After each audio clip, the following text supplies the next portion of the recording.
नमस्कार, स्वागत है आपका इंडिया न्यूज पर। मैं हूं आपके साथ स्वाति सिंह। भारत पिछले कुछ सालों के दौरान प्रमुख वैश्विक आर्थिक ताकत के रूप में उभरा है। अभी भारत दुनिया की 5वीं सबसे बड़ी अर्थव्यवस्था है। ऐसी उम्मीद जताई जा रही है कि ब्रिटेन और फ्रांस के बाद अगले कुछ सालों में भारत जीडीपी के मामले में जर्मनी और जापान से भी आगे निकल जाएगा। इस तरह भारत जल्दी ही दुनिया की तीसरी सबसे बड़ी अर्थव्यवस्था बन जाएगा। भारत की इस कहानी में मिडिल क्लास का बड़ा योगदान है। आपको बता दें कि रिपोर्ट्स देखी गई, उनके अनुसार लगभग 2047 में जब भारत की आजादी के 100 साल पूरे होंगे, भारत की कुल आबादी में मिडिल क्लास की हिस्सेदारी 60% से ज्यादा हो जाएगी। वित्त वर्ष 2005 में भारत की कुल आबादी में मिडिल क्लास का हिस्सा महज 14% था। देश में मिडिल क्लास का तेजी से उभर रही है और आने वाले सालों में उसमें तेजी आने की उम्मीद है। अभी भारत में मिडिल क्लास का हिस्सा काफी कम है।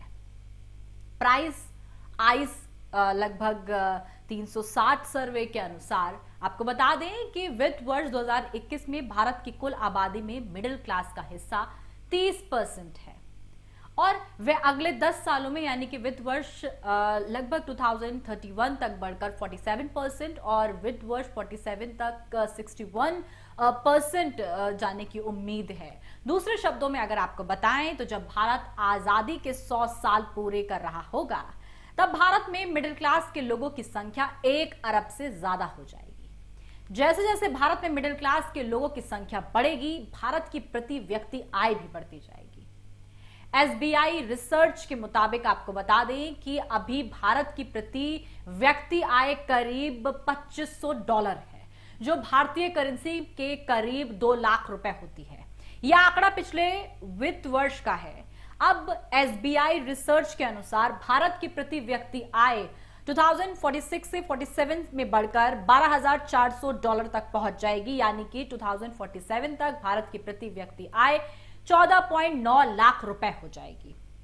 देश की प्रति व्यक्ति आय को बढ़ाने में सबसे प्रमुख योगदान देने वाले मिडिल क्लास के साथ साथ नीचे के वर्गों भी इसमें शामिल लोगों के भी आय में इजाफा होगा। आपको बता दें कि मध्यम वर्ग को देखें तो 2047 तक जिसमें शामिल होने वाले लगभग 61% आबादी का सालाना इनकम 5 लाख रुपए से 30 लाख रुपए होने की साफ तौर पर बात कही जा रही है। इन आंकड़ों की पुष्टि इनकम टैक्स के डेटा से की गई है। आकलन वर्ष 2023-24 में इनकम टैक्स का नया रिकॉर्ड बना है। इस बार 7.9 crore income tax return file किए गए थे, जो अब तक का सबसे बड़ा आंकड़ा है। आज से 10 साल पहले आईटीआर भरने वालों की संख्या 1.50 करोड़ के आसपास थी। मतलब पिछले 10 सालों में इनकम टैक्स रिटर्न भरने वालों की संख्या 4 गुने से ज्यादा बढ़ी है। आपको बता दें, एसबीआई रिसर्च की माने तो वित्त वर्ष 2022-23 के दौरान वर्कफोर्स का सिर्फ 59.1% हिस्सा ही टैक्स बेस में शामिल होता है।